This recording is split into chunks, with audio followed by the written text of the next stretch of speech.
किताब मुकद्दस में से इस्तिस्ना के 9वें बाब की तिलावत। सुन ऐ इसराइल, आज तुझे यरदन पार इसलिए जाना है कि तू ऐसी कौमों पर जो तुझसे बड़ी और जोरावर हैं और ऐसे बड़े शहरों पर जिनकी फसीलें आसमान से बातें करती हैं कब्जा करे। वहाँ अनाकीम की औलाद हैं जो बड़े बड़े और कदावर लोग हैं। तुझे उनका हाल मालूम है और तूने उनकी बाबत ये कहते सुना है कि बनी अनाक का मुकाबला कौन कर सकता है।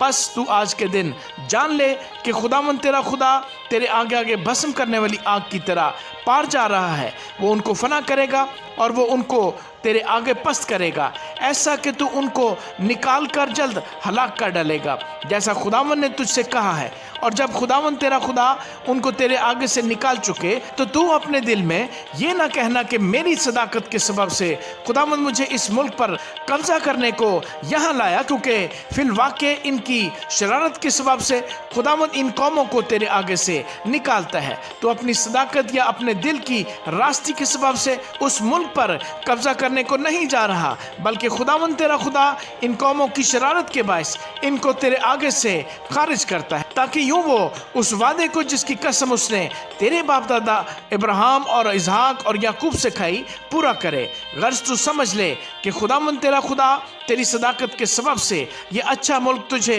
कब्जा करने के लिए नहीं दे रहा है, क्योंकि तू एक गर्दन कुश कौम है। इस बात को याद रख और कभी ना भूल कि तूने खुदावंद अपने खुदा को बियाबान में किस किस तरह गुस्सा दिलाया, बल्कि जब से तुम मुल्क मिस्र से निकले हो तब से इस जगह पहुंचने तक तुम बराबर खुदावंद से बगावत ही करते रहे।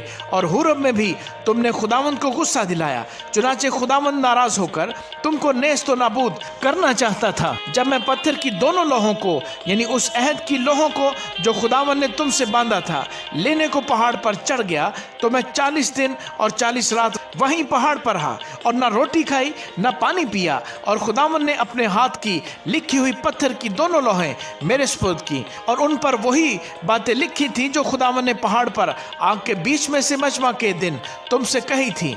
और 40 दिन और 40 रात के बाद खुदावंद ने पत्थर की वो दोनों लोहें यानी अहद की लोहें मुझको दी। और खुदावंद ने मुझसे कहा, उठकर जल्द यहाँ से नीचे जा, क्योंकि तेरे लोग जिनको तुम मिस्र से निकाल लाया है बिगड़ गए हैं।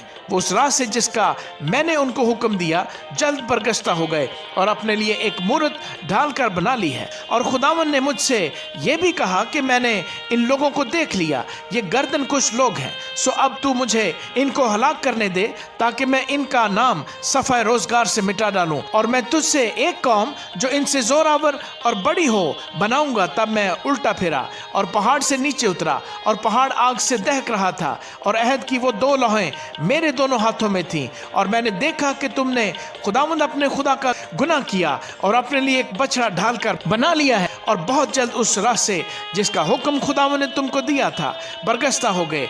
तब मैंने उन दोनों लोहों को अपने दोनों हाथों से लेकर फेंक दिया और तुम्हारी आंखों के सामने उनको तोड़ डाला। और मैं पहले की तरह 40 दिन और 40 रात खुदावंद के आगे ऊंधा पड़ा रहा। मैंने न रोटी खाई न पानी पिया, क्योंकि तुमसे बड़ा गुनाह सरजद हुआ था। और खुदावंद को गुस्सा दिलाने के लिए तुमने वो काम किया जो उसकी नज़र में बुरा था। और मैं खुदावंद के कहर और गजब से डर रहा था, क्योंकि वो तुमसे सख्त नाराज होकर तुमको नेस्त नाबूद करने को था। लेकिन खुदावंद ने उस बार भी मेरी सुन ली। और खुदावंद हारून से ऐसा गुस्से था कि उसे हलाक करना चाहा, पर मैंने उस वक्त हारून के लिए भी दुआ की। और मैंने तुम्हारे गुनाह को यानी उस बछड़े को जो तुमने बनाया था लेकर आग में जलाया, फिर उसे कूट कूट कर ऐसा पीसा कि वो गर्द की मानद बारीक हो गया और उसकी उस राख को उस नदी में जो पहाड़ से निकलकर नीचे बहती थी डाल दिया। और तबेरा और मसा और कबरूत हतादा में भी तुमने खुदावंद को गुस्सा दिलाया। और जब खुदावंद ने तुमको कादिस बरने से ये कहकर रवाना किया कि जाओ और उस मुल्क पर जो मैंने तुमको दिया है कब्जा करो, तो उस वक्त भी तुमने खुदावंद अपने खुदा के हुक्म को अदूल किया और उस पर ईमान न लाए और उसकी बात न मानी। जिस दिन से मेरी तुमसे वाकफियत हुई है तुम बराबर खुदावंद से सरकुशी करते रहे हो। सो वो 40 दिन और 40 रात जो मैं खुदावंद के आगे ऊंधा पड़ा रहा, इसीलिए पड़ा रहा क्योंकि खुदावंद ने कह दिया था कि वो तुमको हलाक करेगा। اور میں نے خداوند سے یہ دعا کی کہ اے خداوند خدا، تو اپنی قوم اور اپنی میراث کے لوگوں کو جن کو تو نے اپنی قدرت سے نجات بخشی اور جن کو تو زور آور ہاتھ سے مصر سے نکال لایا، ہلاک نہ کر۔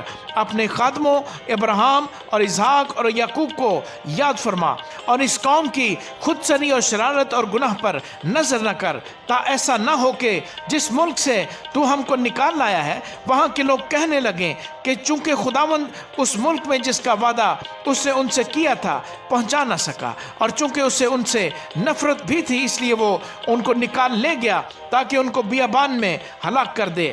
آخر یہ لوگ تیری قوم اور تیری میراث ہیں جن کو تو اپنے بڑے زور اور بلند بازو سے نکال لایا ہے۔ آمین۔